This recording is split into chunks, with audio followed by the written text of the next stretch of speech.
So nandito yung ano, yung tornilyo. So ginamitan natin ng ano,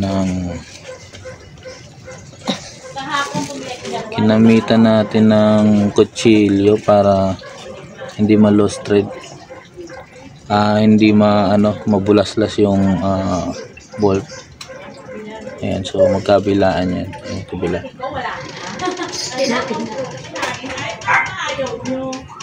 Ayan yung isa. So sobrang dumi, kaya kinalkal muna natin ng kutsilyo dito hanggang sa mawala yung mga buha-buhangin.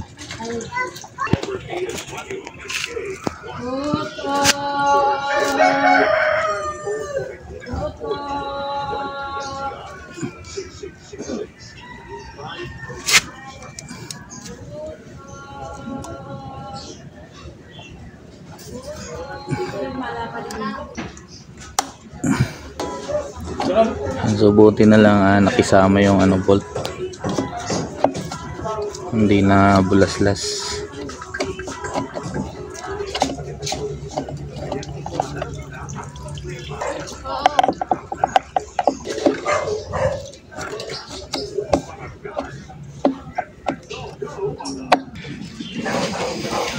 Ayan, so ito yung original na na screw natin. So ipabalik natin. Yung mahaba ito,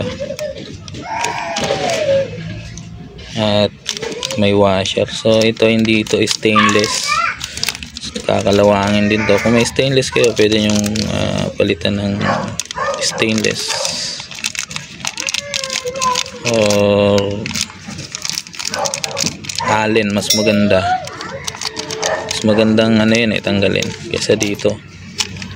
So ito, tiyagaan na natin to kasi wala pa tayong stainless na screw.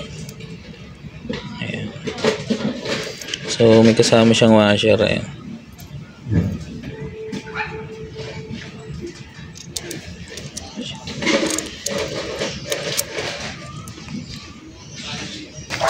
So ito, hindi na natin kailangan to. Tapon na natin yung tornilyo na to.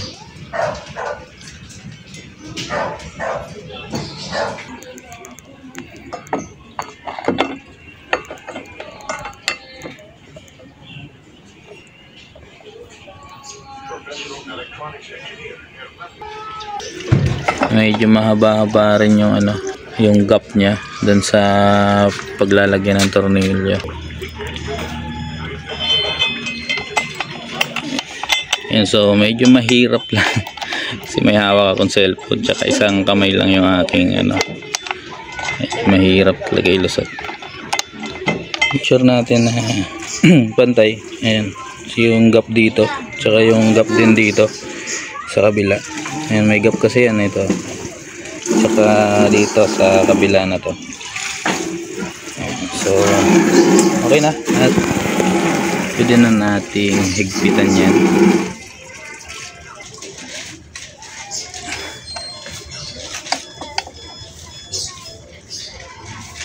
Okay na, fix na siya at hindi na siya nagagalaw. Ayan, ganito lang kabilis ikabit tong signal light protector. Nakakadagdag din siya sa bigat, kaya matagal din akong hindi nagkabit ng ganito kasi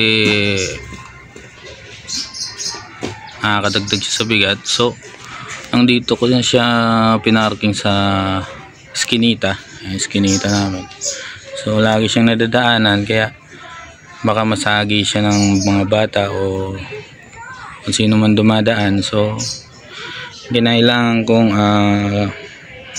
magkabit ng ganitong signal light protector, pang protekto na rin para hindi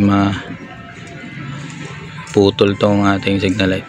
Okay, so dito lang muna yung ating tutorial about DIY na pagkakabit ng, siguro hindi nyo na siguro ilalapit sa mekaniko to, di ba? Napaka ano naman kung ilapit nyo pa sa mekaniko yan. 2 tornilyo lang yan, oh. Okay, so goods na yan. At ingat mga paps.